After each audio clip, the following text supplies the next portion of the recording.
नमस्कार दोस्तों, मैं हूं परविंदर सैनी। दोस्तों, भारतीय जनता पार्टी ने बेरी के अंदर एक प्रभारी नियुक्त किया है होडल से नरेंद्र सिंह को, और आज उन्होंने बेरी हलके का दौरा किया है। यहाँ की जो भी समस्या है या फिर बड़ी सौगात देने का काम भी किया है, और इसी विषय पर चर्चा करने के लिए हमारे साथ भारतीय जनता पार्टी के नेता प्रदीप अलावा जी हमारे साथ है। प्रदीप जी, आज प्रभारी जी ने बेरी का दौरा किया है, क्या कुछ कार्यक्रम रहे, क्या कुछ सौगात मिली है? भारतीय जनता पार्टी के होडल से विधायक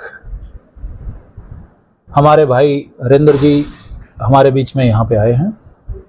पार्टी ने 90 में से 48 सीटें जीती हैं और सरकार बनाई है तीसरी बार माननीय नायब सैनी जी के नेतृत्व में। पूर्ण बहुमत की सरकार है।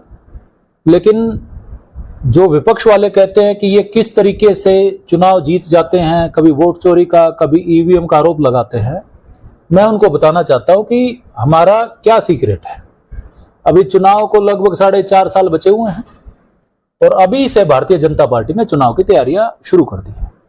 जो 42 सीटें हरियाणा में भारतीय जनता पार्टी का प्रत्याशी नहीं जीत पाया किसी भी कारण से, वहां पर जीते हुए एमएलए को एक एमएलए को प्रभारी नियुक्त किया है।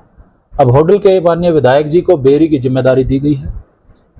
उसी कड़ी में आज उनका यहां पर पहली बार आगमन था और अब वो यहां पर बेरी के अंदर विधायक की भूमिका में रहेंगे।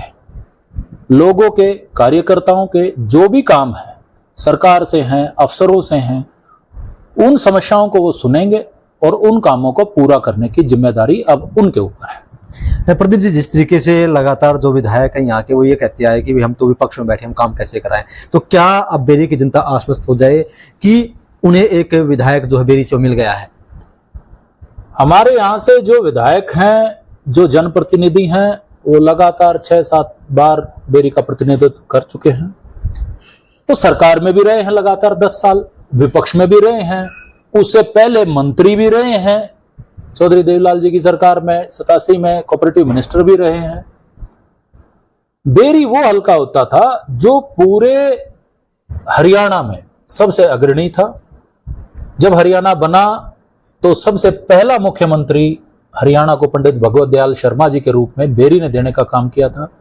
अगर आप पुराने जो गजट है वो उठा के देखेंगे, बेरी का व्यापार, बेरी की जो यहाँ पे एक कह ले आप कॉमर्स, जो यहाँ का हमारा अग्रवाल समाज था, वो पूरे हरियाणा में अग्रणी था। रोहतक से बड़ी मंडी हमारी यहाँ पे थी, सब जगह से बड़ा वो था।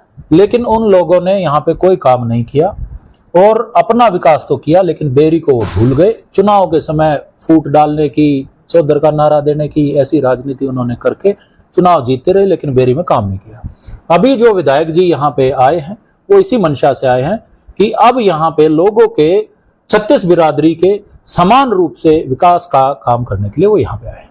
प्रदीप जी, हरियाणा की अगर बात करते हैं तो हरियाणा में इस समय क्राइम का काफी बोलबाला है और विपक्ष इसको लगातार मुद्दा बना रहा है कि हरियाणा में हर रोज रेप की घटनाएं हो, मर्डर हो, डकैती हो, लूटपाट हो, तमाम तरह की घटनाएं सामने आ रही है। इस पर अंकुश कब लगेगा? देखो, अभी विधानसभा का हाल ही में सत्र समाप्त हुआ है और विधानसभा के सत्र में विपक्ष जो है प्रस्ताव लेके आया इसके ऊपर, लॉ एंड ऑर्डर सिचुएशन के ऊपर, और माननीय मुख्यमंत्री जी ने लगभग 1.5 घंटा विधानसभा में खड़े होके इसके ऊपर पॉइंट वाइज रिप्लाई किया।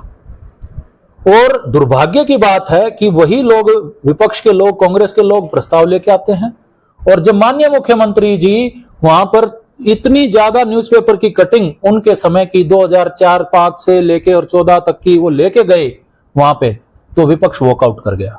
उनके अंदर वो सुनने का मादा नहीं रहा था। क्राइम की घटनाएं पहले से कम हुई हैं। फर्क इतना है आंकड़ों में कि माननीय मुख्यमंत्री जी ने फैक्ट्स के साथ बताया। वो पूरे ग्रंथनुमा उनकी लेके गए थे। वो एक घटना का उन्होंने जिक्र किया कि रोहतक के अंदर ही एक महिला का पुलिस कर्मचारियों द्वारा बलात्कार किया जाता है। वो महिला, वहां पे 5 पुलिस कर्मचारी उसमें आरोपी थे, उसकी शिकायत लेके 40 दिन तक वो लगातार भटकती रही।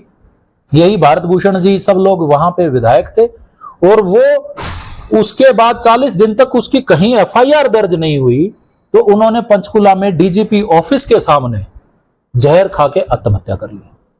वो आत्महत्या होने के बाद 2008 में वो केस सीबीआई को दिया गया और 5 साल बाद 2013 में उसमें उन पुलिस कर्मचारियों को सजा हुई।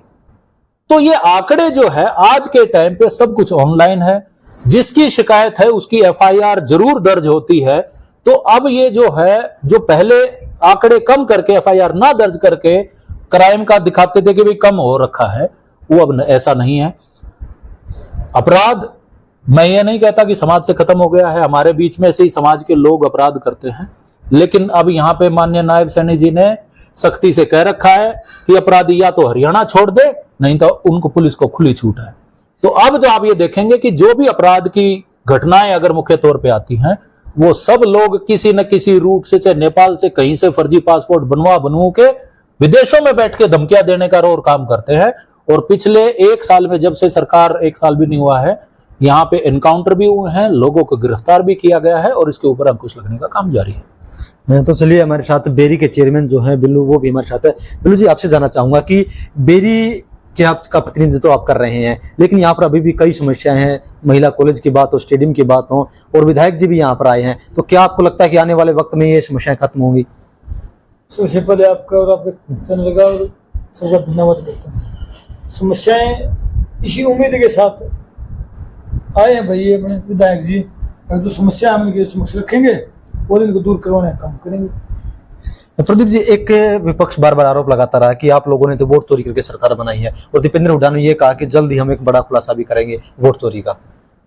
कोरोना खुलासा, ये पहले ईवीएम के ऊपर आरोप लगाते रहते थे। जहां विपक्ष की सरकार बन जाती थी, जहां इनके कैंडिडेट जीत जाते थे, वहां ईवीएम ठीक होती थी, जहां पे हार जाते थे वहां ईवीएम गलत हो जाती थी। अब वही वोट चोरी के ऊपर कर रहे हैं। अरे भैया, ये वोट सत्यापन का काम चल रहा है। ये लोग चाहते हैं कि बिहार के अंदर जो बांग्लादेश से लोग आए हुए हैं, जो बाहर से जो शरणार्थी बन के यहाँ पे आए हुए हैं, घुसपैठिए यहाँ पे हैं, उनके वोट फर्जी बने हुए हैं कि उनकी कोई जांच ना करे, क्योंकि वो इनके वोटर हैं।